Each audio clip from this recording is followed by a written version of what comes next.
In this part of the series on learning and forgetting, we'll look at the research of Robert Bjork.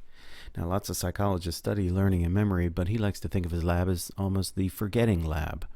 So, what is it to forget? Well, Bjork points out that lots of us have ideas about how our brains work that may not be entirely accurate.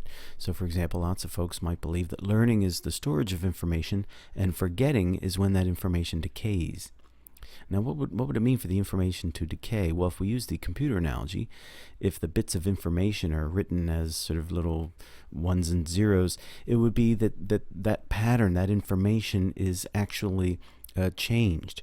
So the information content is decaying because we have, for example, erased the information. We've changed all the zeros and ones, and we've changed them in such a way that we've lost the information. So it could be that this is what forgetting is, and that seems to make sense on the surface. But Bjork is going to argue that that's not what's going on in human brains. So to understand what's going on when we learn and forget, Bjork argues that we need to reconceptualize this process. In fact, there are two processes that we need to keep straight. There is the process, what he calls storage strength, and this is sort of how well stored the bit of information is. And then retrieval strength, how accessible is that information right now? Let's use this grid to help us understand storage strength and retrieval strength. We've got 4 cells here, and we'll give an example of the kind of information that would have high or low storage or retrieval strength. Let's take high storage strength, high retrieval strength. This would be something like your address or your phone number. You have learned it well, so it has high storage strength, and you have fast access to the information. But now think about your old phone number or your old address. You might not have access to it right now, so it would have low retrieval strength. But if somebody reminded you of that information, you could then quickly access that repeatedly. So it's as if you had the information stored. It had high storage strength, but you lost access, and that shows up as low retrieval strength. On the other hand, if you just learn somebody's phone number, you might have it accessible for a short time, but it has low storage strength. But you can retrieve it now. It's in your short-term memory system, but it has not been strongly stored to the long-term memory system. And then the stuff that you learned today but forgot, that's the stuff that is never going to make it into the long-term memory system, and you've already forgotten it, so you have low retrieval strength. So this gives a sense of what Bjork is talking about when he argues that to understand learning and memory and forgetting, we need to keep straight these two things, storage strength and retrieval strength, and they are not the same thing. So, when we don't use information for a while, it's not that it leads to a decay in the storage strength of the material. Rather, disuse causes a decrease in retrieval strength, the current accessibility of the information. So forgetting is a loss of access.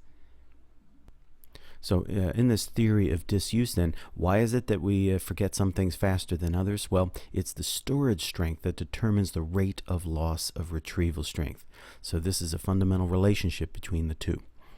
If something has low storage strength, we will lose access to the information quickly. We can see that relationship in these two graphs here. Here we have on the y-axis, we got rate of loss of retrieval strength, and on the x we have storage strength. So if something is well stored, strongly stored, the rate of loss of retrieval strength is low. If we do not store it very well, we have low storage strength, the rate of loss of retrieval strength is high. And another way of kind of thinking about rate of loss of retrieval strength is the rate of forgetting. So we will quickly forget items of information that are weakly stored, that have low storage strength, but we will retain access to information if we have strong storage strength and we have high storage strength. Now let's make the connection back to the human brain then. Storage strength then is related to the strength of the memory trace in the cortical memory systems as a consequence of consolidation. So in part 1 we talked about this consolidation process transforming a memory and strengthening the cortical memory trace for the information. Multiple consolidation episodes will increase storage strength of a memory. So every time we go through this consolidation process, we can strengthen it, and so we're increasing the storage strength. So storage strength is a measure of how strongly stored the information is. And remember, computers, that concept doesn't apply because the computer is storing all information in the same way. Information is not more or less strongly stored. So in addition, we saw the fundamental relationship. Storage strength determines the rate of loss of retrieval strength.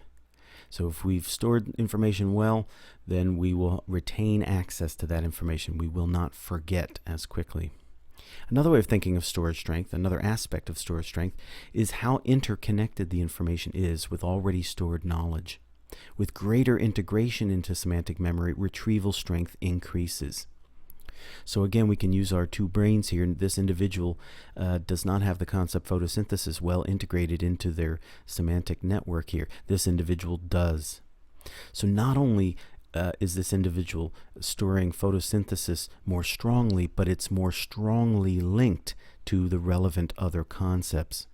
So that interconnectedness is also an aspect of storage strength. So we've got a memory system that can store information strongly, but then also store information in an interconnected fashion. Both of those things yield high storage strength. Now for retrieval strength, Bjork thinks this is more of a measure of the ease or the speed with which information can be retrieved. And it's associated with how efficiently the working memory system can search and retrieve information from either recently active working memory or long-term memory. So again, the retrieval strength, this is what we sort of experience as that phenomenon of, oh, can I remember the answer to that question? Can I pull up that information quickly? So how fast can I get it, or with what ease? So when do we have high retrieval strength? Bjork is going to argue that when we have just reread a passage or restudied our notes, we're going to have high retrieval strength for that information. When we have been looking over the same material for a while, we'll have high retrieval strength. When we've just been thinking about the information, we'll have high retrieval strength. In other words, high retrieval strength is going to be encountered when we're doing a study session, when we're engaging the material. In that moment, we're going to have high retrieval strength for the information. Now, we're going to call this the working memory boost. So it means that if I just reread a passage and I put the book down, I can still access that information, right? Now, biologically, scientists think what's going on is that when we're processing information, whatever loops of neural activity are processing the information, the synapses in those loops are being strengthened temporarily. So there's a temporary increase in synaptic communication in the relevant neural networks here, and that makes the information retrievable fairly easily for a short time afterwards, right? So we get a short-term boost in access to the information because we've just been processing that information. We will call this the working memory boost. So we can have high retrieval strength as a result of the working memory boost. But there's a second way to have high retrieval strength, and that is to have high storage strength for the information. So the memory is well stored in long-term memory and so quickly accessed. Let's take a look at our semantic memory diagram again. If this individual has the concept of photosynthesis strongly stored and well integrated, then they will be able to retrieve that information relatively quickly and easily. And this is the virtue of having a high storage strength for information. It gives us high retrieval strength. So as good learners, we want to enjoy the high retrieval strength. We want that retrieval strength to be the result of strongly stored information, high storage strength, and not just the working memory boost. See, think about the study session. When we're studying, we're going to be enjoying the working memory boost. But that high retrieval for the information in the study session is not going to be a good indication that we have strongly stored the information. And we'll see in the next lesson, learners can fall prey to several illusions about the study process and about how their brains operate, how learning and memory work. And we don't want to mistake the high retrieval due to the working memory boost. We don't want to then think that we have stored the information strongly in our semantic memory. So to be effective learners, we have to understand the differences between the short-term memory system, the working memory system, and the long-term memory system. The short-term memory system is structured such that when we process information, we enjoy the working memory boost. And this can lead us to think that we know the information when we really haven't stored it strongly in the long-term memory system. So again, to be educated then is to have information strongly stored and well integrated. But we don't want the features of the short-term memory system to fool us as we attempt to learn things well.